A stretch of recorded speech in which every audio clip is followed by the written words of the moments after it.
la primera emisión de TVC Noticias de Avanza la Mañana. Ya hay sol en la ciudad capital. También mucha alegría por parte de los capitalinos que estamos en plenas fiestas de fundación. Y con mucho frío, 7 grados centígrados, que el día realmente sea provechoso. Mucho para contarles.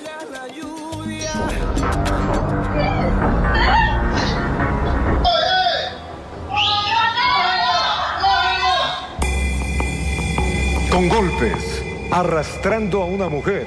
Así fue como robó un delincuente en el sector de la Ciudadela Sauces 8, esto en el norte de Guayaquil. ¿Cómo reaccionaron los moradores de la zona? Más adelante le contamos. Más de 56,000 policías desplegados a escala nacional. Patrullamos calles, protegemos negocios y aseguramos cada actividad de los ecuatorianos. En Esmeraldas, Guayas, Manabí, El Oro, Loja y el resto de provincias estamos fortaleciendo los operativos del control, logrando la detención de 1,139 personas y más de 170 armas decomisadas, además de vehículos y motocicletas. En Pichincha, el objetivo es claro: garantizar que la capital de los ecuatorianos vivan sus fiestas de fundación más seguras, por lo que cada operativo refuerza la tranquilidad de los quiteños. Prevenimos robos, asaltos, contrabando y microtráficos. El compromiso por la paz sigue firme.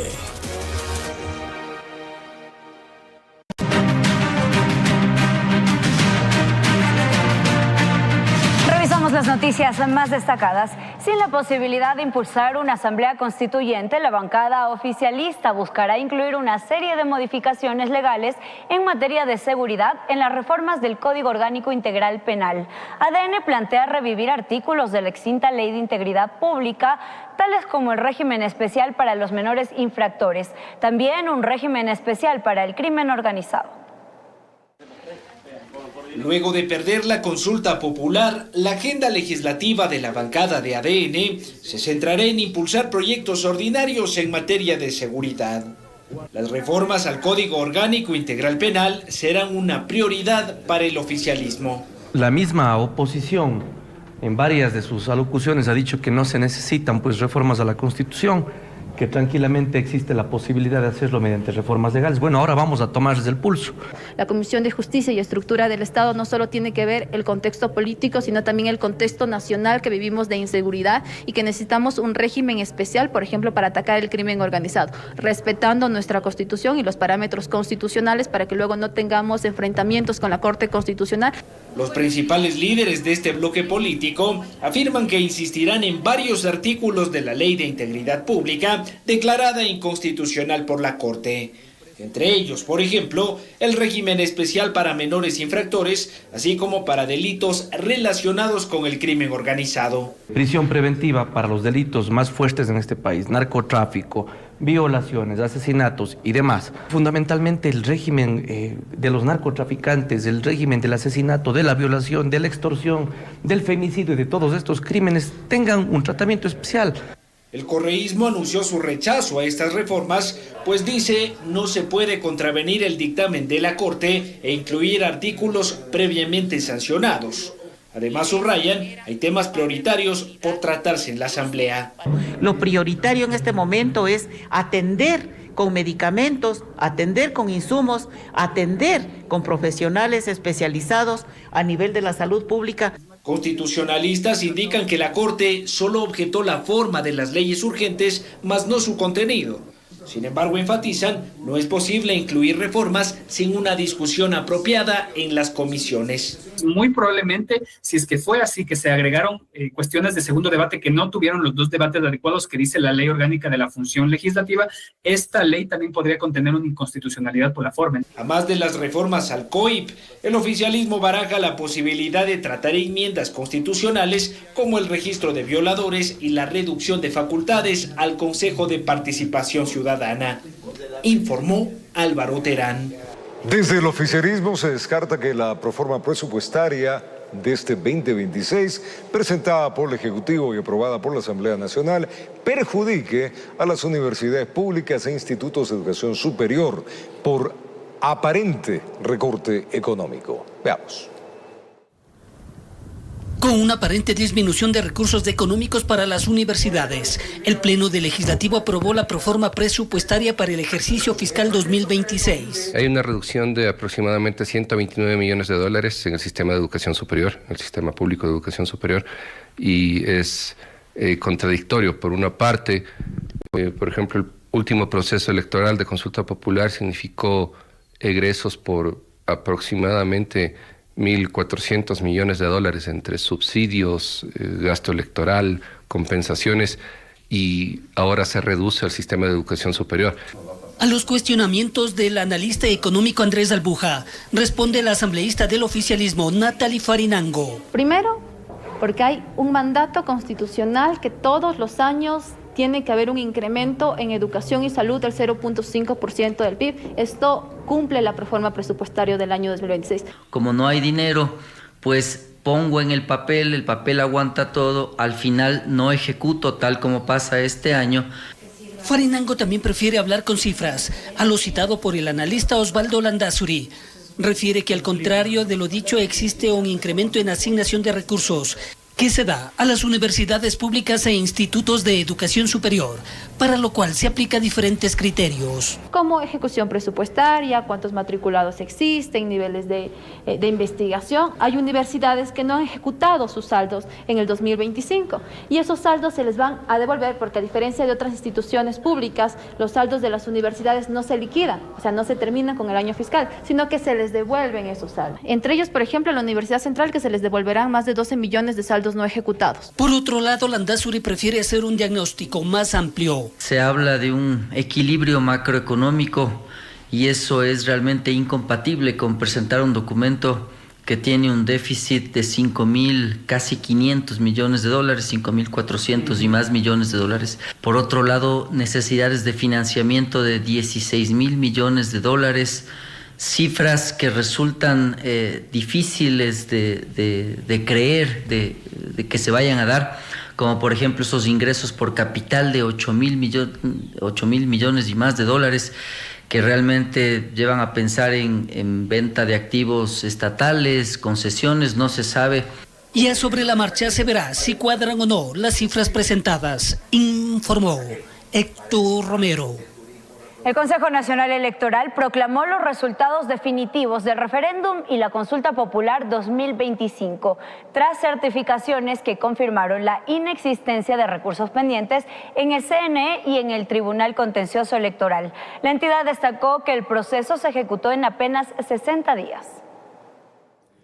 El ciclo electoral del referéndum y consulta popular 2025 llegó formalmente a su fin este 1 de diciembre. Luego de que el Pleno del Consejo Nacional Electoral proclamara los resultados definitivos. La decisión se tomó después de recibir las certificaciones que confirmaron que no existen recursos pendientes, ni en el propio organismo electoral, ni en el Tribunal Contencioso Electoral. De acuerdo con el CNE, las notificaciones de ambas instancias ratificaron que no se presentaron apelaciones adicionales, impugnaciones sin resolver o solicitudes en trámite que impidieran avanzar hacia la proclamación. Con ello, el ente rector del sufragio declaró en firme la voluntad expresada por los ciudadanos en las urnas el pasado 16 de noviembre. Toda vez que no existen recursos administrativos ni jurisdiccionales pendientes respecto a la resolución sobre los resultados numéricos de las preguntas del referéndum y consulta popular, mi voto es a favor de proclamar los resultados definitivos conforme al reporte puesto en nuestro conocimiento. Mi voto a favor de proclamar los resultados definitivos del proceso electoral del referéndum y consulta popular 2025. En tal virtud, los resultados definitivos son los siguientes. Casillero A, opción del sí 39.18%, opción del no 60.82%. Casillero B, opción del sí 41.7%, opción del no 58.3%. Casillero C, opción del sí 46.29%. Opción del no, 53.71%. Y en el casillero D, opción del sí, 38.2%. Opción del no, 61.8%. El proceso, que se desarrolló en un periodo catalogado como extraordinariamente corto por los vocales del CNE, abarcó apenas 60 días desde la convocatoria oficial. Las autoridades electorales insistieron en que la jornada se ejecutó con transparencia, respaldada por las misiones de observación y los controles previstos en la normativa. La proclamación de resultados marcó el cierre institucional del referéndum y la consulta popular. Informó Miguel Ángel Bedoya. El Tribunal Contencioso Electoral admitió a trámite una denuncia presentada por la presidenta del Consejo Nacional Electoral, Diana Atamaín, en contra de la ex candidata presidencial Luisa González y miembros del movimiento Revolución Ciudadana por supuestas inconsistencias en el manejo de las cuentas de campaña de las elecciones anticipadas del 2023. Las partes fueron convocadas a una audiencia única de pruebas y alegatos que se realizará este 7 de enero del 2026. Más noticias. Entre inclusión, prevención y atención integral, el Ministerio de Salud expone logros en discapacidad y VIH, haciendo un llamado a derribar estigmas y también fortalecer la corresponsabilidad social. El Ministerio de Salud Pública conmemoró este 1 de diciembre 2 fechas clave para la salud y la inclusión: el Día Internacional de las Personas con Discapacidad y el Día Mundial de Respuesta frente al VIH. Con actividades realizadas en la Universidad Central del Ecuador, la cartera de Estado presentó avances y reafirmó su compromiso con políticas públicas que garanticen derechos, acceso y atención integral.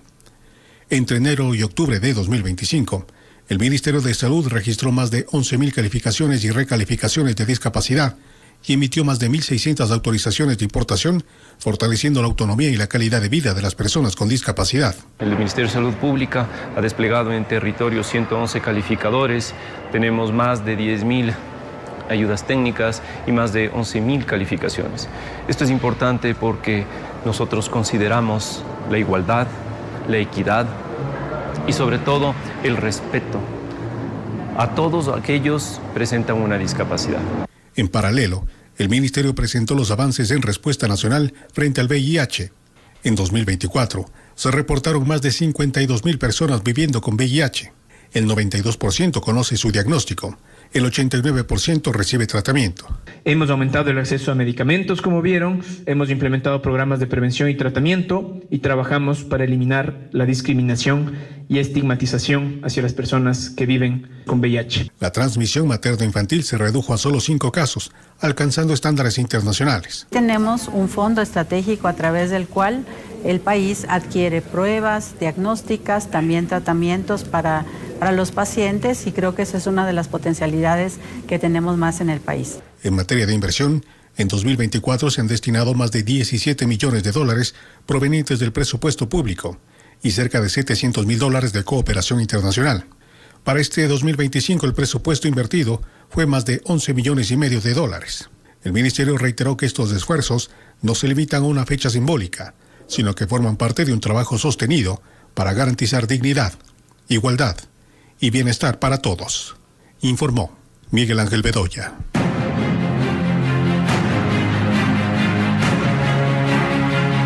Esto que le vamos a contar es dramático. En Guayas, el 90% de los prestadores de salud externos de segundo nivel suspendieron la atención porque el IES les debe $1.000 millones. Según la vocera del gremio, las unidades no tienen cómo pagar a los proveedores y han despedido a más de 300 trabajadores. Una verdadera lástima. Veamos. Obligados por una crisis que dicen ya no aguantan más, suspendieron la atención a pacientes del IES.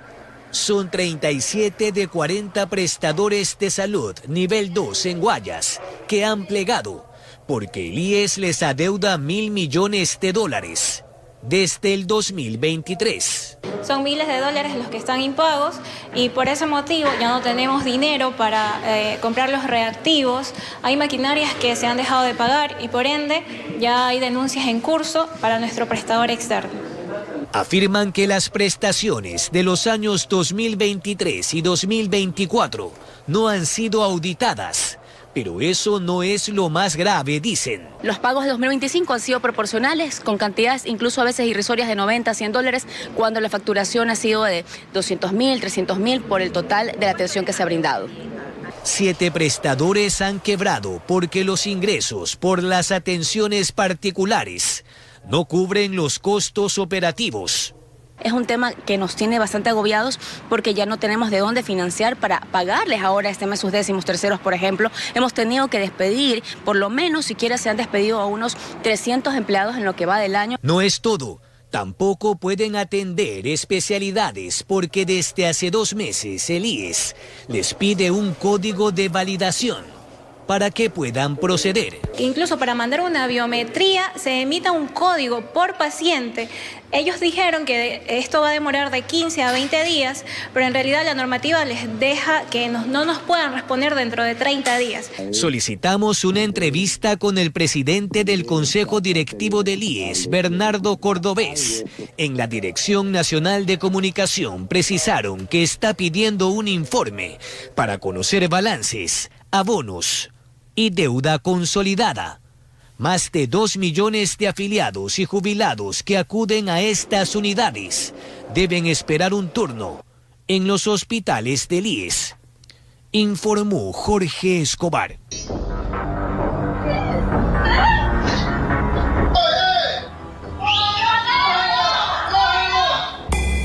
Con golpes y arrastrando a una mujer, así fue como robó un delincuente en el sector de la ciudadela Sauces 8, esto en el norte de Guayaquil. ¿Cómo reaccionaron los moradores de la zona? Más adelante le contamos. Continuamos con temas médicos. El Ministerio de Salud y el IES ampliaron los plazos de la emergencia declarada en septiembre para terminar la contratación pendiente y así evitar que continúe la escasez de los fármacos esenciales en hospitales, también en los centros de atención. El Ministerio de Salud Pública informó este 1 de diciembre que la emergencia declarada hace 2 meses por el desabastecimiento de medicamentos en la red pública se extenderá por 30 días adicionales. La decisión también fue adoptada por el Instituto Ecuatoriano de Seguridad Social. El ministerio detalló que la prórroga estará vigente hasta el próximo 29 de diciembre, mientras que en el IES regirá hasta el 25 de diciembre.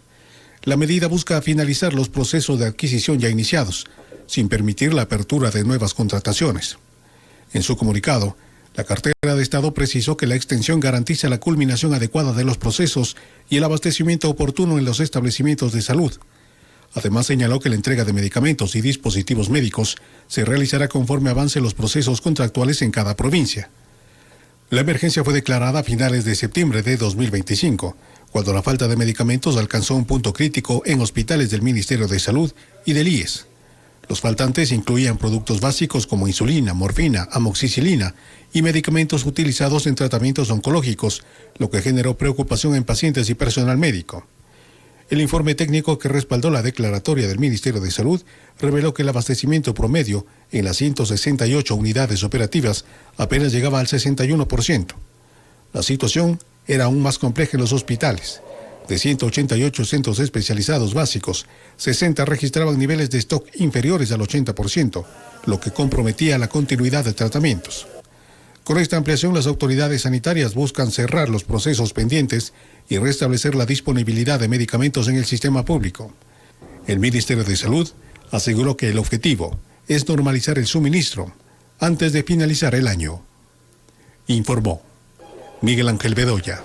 Y con este panorama, el nuevo presidente del directorio del IES inició una purga interna con el pedido de renuncia masivas dirigido a directores, asesores y personal de confianza del anterior titular Edgar Lama.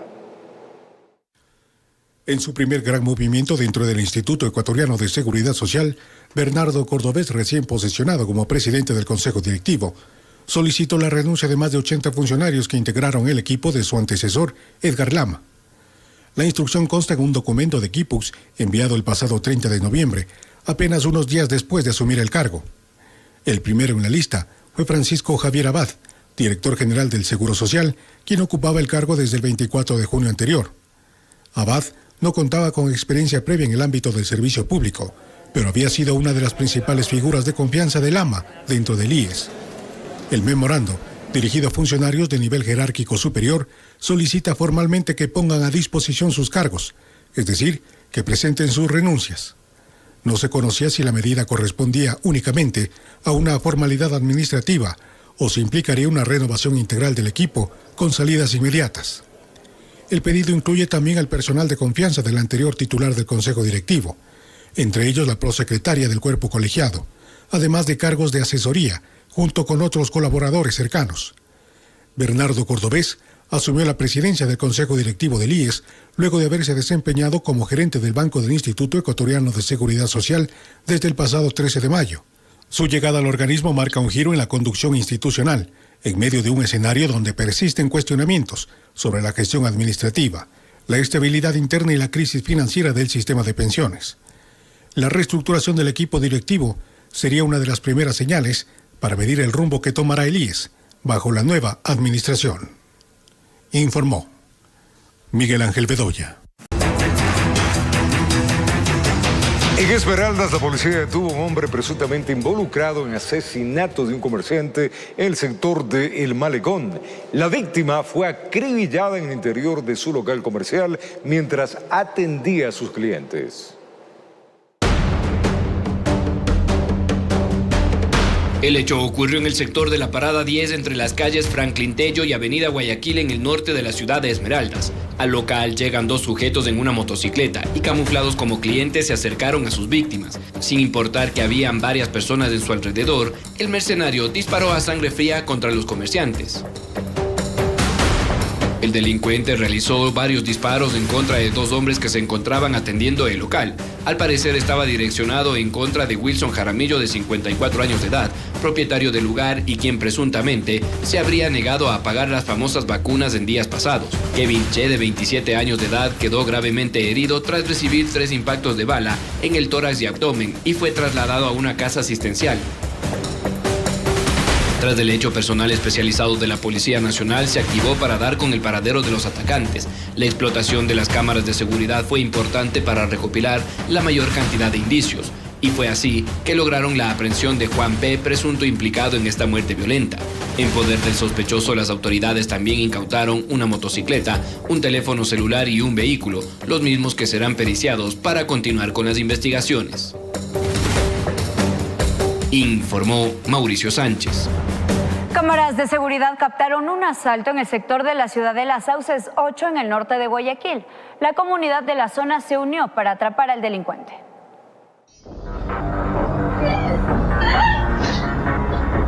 Una joven estudiante fue víctima de un violento asalto en el sector de Sauces 8, norte de Guayaquil. Las cámaras de seguridad del vecindario captaron el momento que un hombre vestido de negro la siguió por la vereda, la sorprendió por la espalda y la arrastró para despojarla de sus pertenencias. En las grabaciones se escuchan los gritos de la víctima y varios vecinos que, al percatarse de lo que estaba sucediendo, comenzaron a alertar a otros residentes.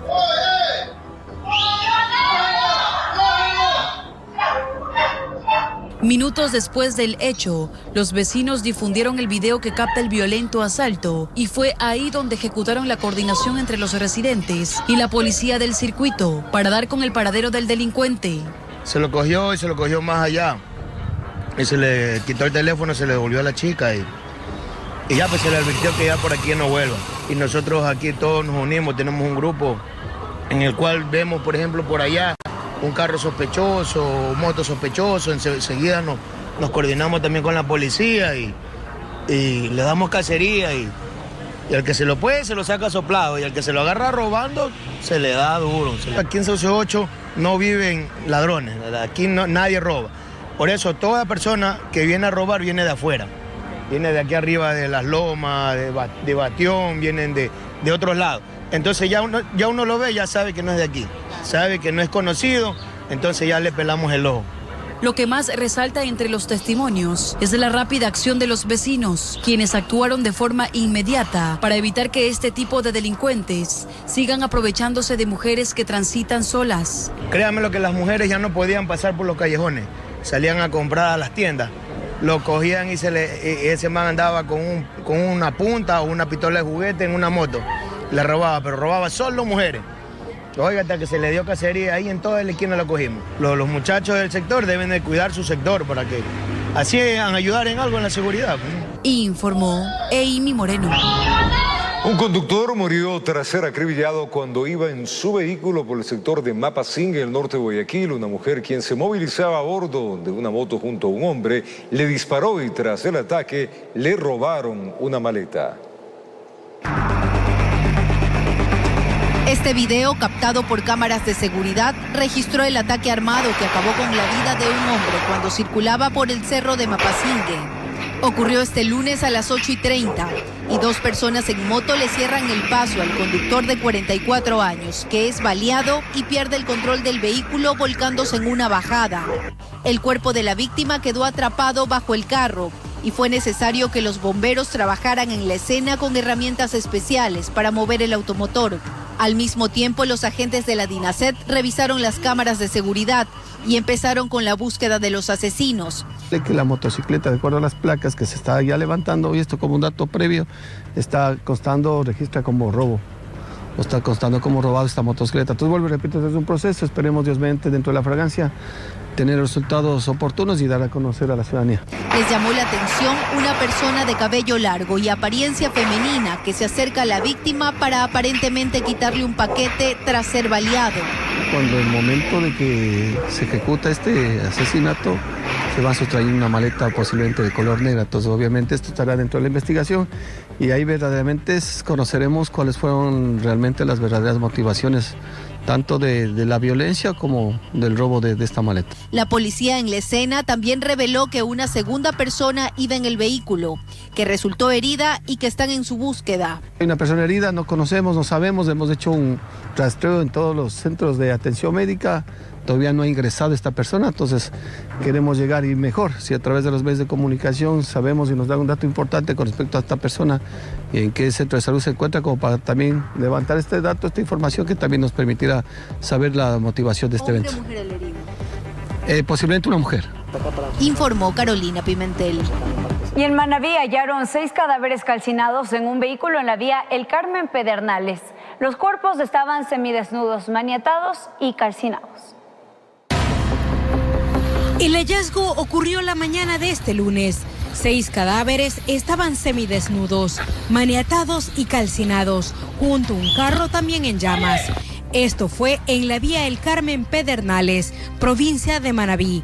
Policías llegaron al sector conocido como La Pimienta, luego de ser notificados por habitantes del sector de esta espeluznante escena del crimen. Las hipótesis explican que primero habrían sido baleados y después quemados.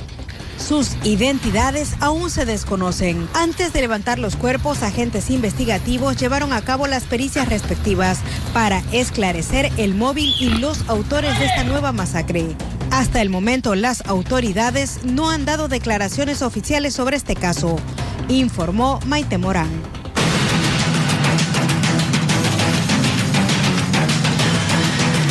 Una persona falleció tras el volcamiento de un tanquero de transporte de combustibles en la vía San Miguel de los Bancos. Autoridades informaron que el vehículo pesado perdió pista, chocó contra un poste y se volcó provocando un incendio.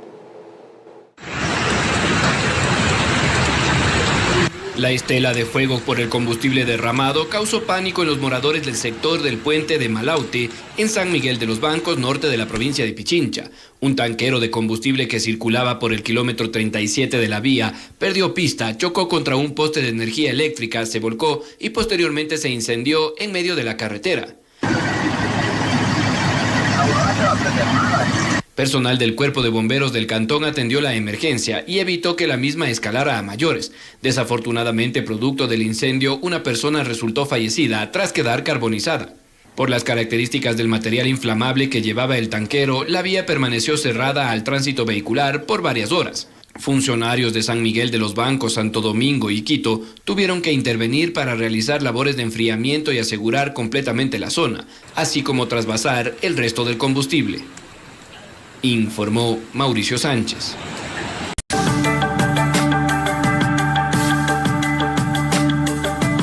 Estamos de regreso con más noticias. Ahora les contamos, la policía presentó el denominado Plan Retorno Seguro por la temporada de diciembre. Se trata de un periodo en el que miles de ecuatorianos regresan al país para visitar a sus familias. Este plan busca darles seguridad a los compatriotas en su llegada al Ecuador con acompañamiento policial. Para ello, se han reforzado los controles en diferentes puntos de Guayaquil.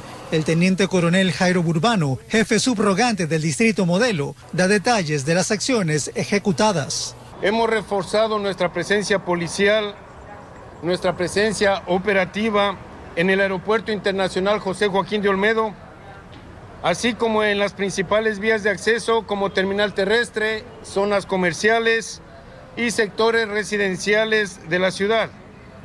Estas acciones incluyen patrullajes preventivos, controles focalizados, equipos motorizados, unidades especializadas y puntos de asistencia ciudadana. La Policía Nacional además recomienda a los viajeros mantener la discreción al movilizar equipaje o valores, utilizar solo taxis legalmente habilitados, informar a la familia la hora aproximada de llegada, evitar compartir información del viaje con personas desconocidas.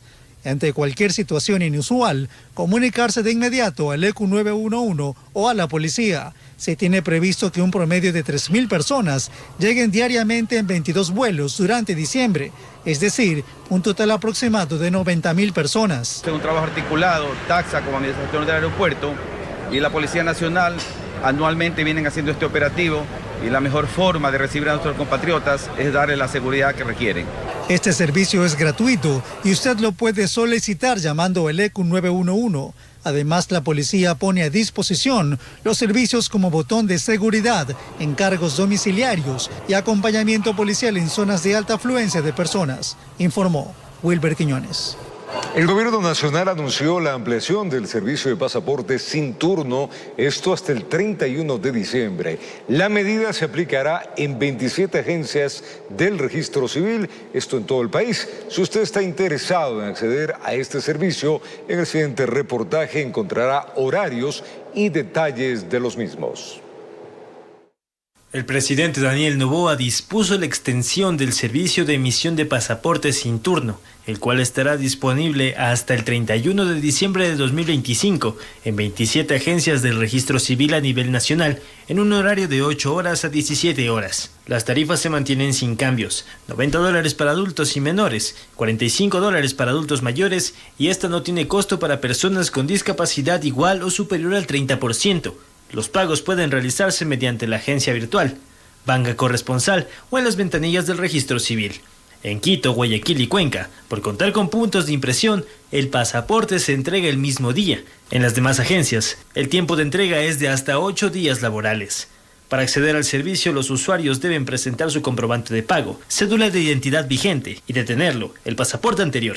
En caso de pérdida o robo, deben entregar el formulario de documentos extraviados. Para la emisión de pasaportes a menores de edad, es obligatoria la presencia de ambos padres. Si uno no puede asistir y reside en Ecuador, deberá presentar un poder notariado. Si reside en el exterior, un poder consular. Para conocer qué agencias ofrecerán el servicio de emisión de pasaportes sin turno, consulte las redes oficiales del Registro Civil y manténgase informado. En lo que va de 2025, el Registro Civil ha emitido más de 534.000 pasaportes. Durante las jornadas extraordinarias de atención sin turno implementadas entre septiembre y noviembre de 2025, se emitieron más de 106.000 pasaportes. Del total de usuarios atendidos, el 60% obtuvo su pasaporte por primera vez y el 40% lo renovó, informó Julián Calahorrano. 3 mujeres y un hombre, quienes permanecieron secuestrados durante 4 días, fueron liberados tras intensos operativos del bloque de seguridad en Los Ríos. Hay un fallecido relacionado a este caso. Tras 4 días de permanecer secuestrados, finalmente fueron liberados 3 mujeres y un hombre, trabajadores de una empresa de instalación de vallas publicitarias. El grupo realizaba inspecciones entre las provincias de Guayas y Los Ríos. Su último registro fue la mañana del jueves, cuando salieron de un hotel en el cantón El Empalme, con destino a Guayaquil. Se han bajado 2 vehículos con fusiles, les han amedrentado, les han llevado a un lugar rural. Ante la alerta de desaparición, el bloque de seguridad conformado por la Policía Nacional y Fuerzas Armadas ejecutó amplios rastrillajes en la zona, apoyados con drones, helicópteros y allanamientos a viviendas. La presión de los operativos obligó a los antisociales a liberar a las víctimas durante la madrugada de este lunes. Creo que la estrategia del día de ayer fue crucial, fue lo que determinó el que definitivamente nos puedan liberar. y creo que trabajaron de una manera pronta. Queremos agradecerles a todos los cuerpos, a la DINASED, porque ha venido calmando el tema humano, que es importante después de salir de semejante acción. Las 4 personas oriundas de Quito relataron que permanecieron amarradas y amordazadas durante todo el cautiverio. Indicaron además que lograron observar el helicóptero y al personal táctico que los buscaba, pero no podían pedir auxilio. Tan cerca. Y pude también, verles, de hecho, pero no podíamos movernos. No podíamos movernos, pero han hecho un grandioso trabajo. El operativo no dejó detenidos, pero sí un fallecido. Un presunto delincuente fue abatido por la Policía Nacional durante los allanamientos en la zona donde habría ocurrido el secuestro. Que personal policial fue recibido con disparos en el sector de Mocache. Ahí tenemos un delincuente abatido con personal del GOE. Ellos hacen uso legítimo de sus armas de fuego y esta persona falleció. Las víctimas, encontradas en buen estado de salud, ya se reencontraron con sus familiares. Un aplauso para ustedes. En tanto, el bloque de seguridad anunció que continuará con las investigaciones para identificar y capturar a la banda responsable que opera en este sector de la provincia, informó Martín Soto. Un operativo efectuado en Caluma, esto es en la provincia de Bolívar, permitió la desarticulación de una red de microtráfico que operaba tanto dentro como fuera de la cárcel. 9 personas fueron aprehendidas para las respectivas investigaciones. Labores de inteligencia estaban tras la pista de este brazo delictivo, aparentemente orquestados desde el interior de la cárcel, coordinaban, movían y distribuían la droga desde la sombra, mientras que sus compinches en libertad se encargaban de entregar el alcaloide, así como también el cometimiento de demás delitos conexos, como intimidación, entre otros. Las investigaciones llevaron a los agentes de la Policía Nacional hasta el sector de Caluma en la provincia de Bolívar. Varios allanamientos permitieron la captura de 6 personas, entre ellos explicaron desde la institución del orden un hombre con antecedentes penales, mientras que sus otros 3 compinches eran quienes presuntamente organizaban todo desde el interior de la cárcel. A su vez, las intervenciones también permitieron a los gendarmes lograr incautar 970 gramos de marihuana y 296 gramos de cocaína, los cuales estaban listas para su distribución en las calles del país. Entre los indicios recopilados, los uniformados también encontraron teléfonos celulares, radios de telecomunicaciones, balanzas y dinero en efectivo, informó Mauricio Sánchez. Más de 30 campamentos vinculados a actividades de minería ilegal fueron destruidos en Esmeraldas. Los operativos se llevaron a cabo en varios cantones, donde además se halló equipamiento militar con emblemas alusivos al grupo armado disidente Oliver Sinisterra. Lo que usted observa es la destrucción de más de 30 campamentos vinculados a presuntas labores de minería ilegal en la provincia de Esmeraldas, al norte de Ecuador. Solo en los cantones de San Lorenzo y Eloy Alfaro, 30 de estas infraestructuras artesanales fueron destruidas por efectivos militares en territorio. Junto a ello, una retroexcavadora, 11 bombas de agua, 20 canecas de gasolina y 5 carabinas artesanales formaron parte de la evidencia encontrada en este sector. Este operativo representaría una afectación a la economía ilícita por sobre el $1.880.000. Desde el Ministerio de Defensa Nacional se confirmó que durante la intervención en el sector de San José de Chacay se descubrió material táctico empleado por organizaciones criminales, incluyendo equipamiento con emblemas alusivos al grupo armado Oliver Sinisterra, además de uniformes del Ejército de Colombia. Las autoridades también confirmaron que se desmanteló un campamento guerrillero con capacidad para 60 personas. Por su parte, en el recinto 5 de junio, otros 3 campamentos fueron destruidos por el Ejército Nacional, además de la destrucción de elementos vinculantes como una retroexcavadora, un teléfono satelital, combustible, mangueras y múltiples repuestos y herramientas. En esta operación se causó un debilitamiento a la estructura financiera de la minería ilegal, con una afectación aproximada de $850.000. La provincia verde de Esmeraldas es una de las más afectadas debido a la presencia de minas ilegales que extraen sin ninguna autorización ambiental recursos mineros como el oro. Es por ello que los patrullajes se han intensificado para poder detener la actividad minera ilegal presente en la zona. Informó Ítalo Salazar. Una adolescente fue asesinada en el sur de Guayaquil. Su cuerpo fue hallado cerca del estero Salado, a pocas cuadras de su domicilio. Fue a las 3 de la madrugada cuando dos señoras vieron que había un cuerpo humano cerca de la orilla del estero Salado, quienes la identificaron y avisaron inmediatamente a los familiares a pocas cuadras. Era una adolescente de 15 años, quien fue trasladada hasta el hospital Teodoro Maldonado Carbo y en el área de emergencia solo les anunciaron que estaba sin signos vitales. Ya cuando le trajeron ya estaba moradita, ya estaba apuñaleada todita. A los costados. A los costados por aquí todita ya. Porque no tiene nada por abajo, no tiene nada. Apuñaleada nomás nada. El teléfono de ella también no aparece. Se trataba de Alejandra Limones, quien hace 2 semanas celebró su quinceañera y ahora fue asesinada. El cadáver presentaba heridas de arma blanca en el tórax y los exámenes forenses determinarán si fue o no abusada sexualmente. Que las mujeres esas se desaparecieron. Yo le pregunté si buscaban a alguien, pero digo, a mis sobrinas. No, la señora Adriana, pero diga para qué es, de qué es, pues le digo, yo soy el tío, le digo. No quisieron decir nada, se fueron nomás. La siguieron mis sobrinos en la moto y encontraron el cadáver allá. Las escenas de lamento se evidenciaron entre sus familiares y amigos en el exterior del sanatorio del sur de la ciudad.